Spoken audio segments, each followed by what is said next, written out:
بسم اللہ الرحمن الرحیم۔ السلام علیکم دوستوں، خوش آمدید کہتے ہیں آپ کو اپنے یوٹیوب چینل پر۔ سعودی عرب نے فلائٹس کا نیا شیڈول جاری کر دیا گیا ہے۔ مبارک ہو، پروازیں بحال ہو گئی ہیں۔ اس سے اب کچھ اپڈیٹس ہیں اس ویڈیو کے اندر۔ انٹرنیشنل فلائٹ سے اچھی اپڈیٹ آپ دوستوں کے ساتھ شیئر کریں گے اس ویڈیو کے اندر۔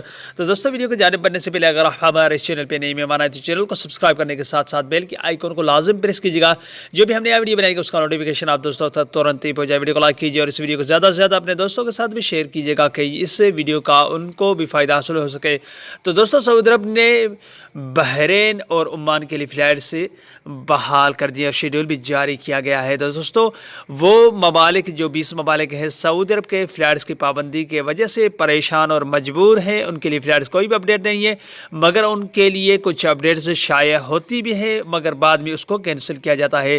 اگر ہو سکتا ہے کہ 5 دن کے بعد وزارت سے کی جانب سے اگر جو بات میں نے آپ دوستوں کے ساتھ شیئر کی، ہو سکتا ہے کہ کل پرسوں یا ترسوں ویڈیو فلائٹس بحال کی جائے، مگر عمان اور بحرین کے لیے فلائٹ شیڈول جاری کیا گیا۔ ایک دوسرا طریقہ ہے، اگر آپ کا اقامہ اور ایگزٹ انٹری ایکسپائر ہو رہی ہے تو آپ ویا عمان اور ویا بحرین کے ذریعے سعودی عرب کے اندر داخل ہو سکتے ہیں، مگر آپ کو کیا کرنا ہوگا، عمان اور بحرین میں 14 دن کے لیے کرنطین کرنا، اس میں خرچہ تھوڑا زیادہ ہے۔ اگر آپ کا اقامہ اور ایگزٹ انٹری ایکسپائر ہو رہی ہے تو اس ذریعے آپ سعودی عرب کے اندر داخل ہو سکتے ہیں، کیونکہ کچھ دن کے لیے سعودی عرب نے عمان اور بحرین کے لیے پابندیات کی، مگر ان میں کورونا کی لہر کم ہے اور پاکستان میں تیسری لہر ابھی پکھیر رہی ہے اور زیادہ پھیل رہی ہے، اس لیے انشاءاللہ پاکستان جلدی اس پہ کنٹرول کر لے گا اور پاکستان کے لیے بھی فلائٹس بحال کی جائیں گی۔ تو دوستوں، یہ تھی آج کی اپڈیٹ۔ اگلے ویڈیو تک اپنا بہت سارا خیال رکھیے گا، تب تک کے لیے السلام علیکم ورحمۃ اللہ وبرکاتہ۔ پاکستان زندہ باد۔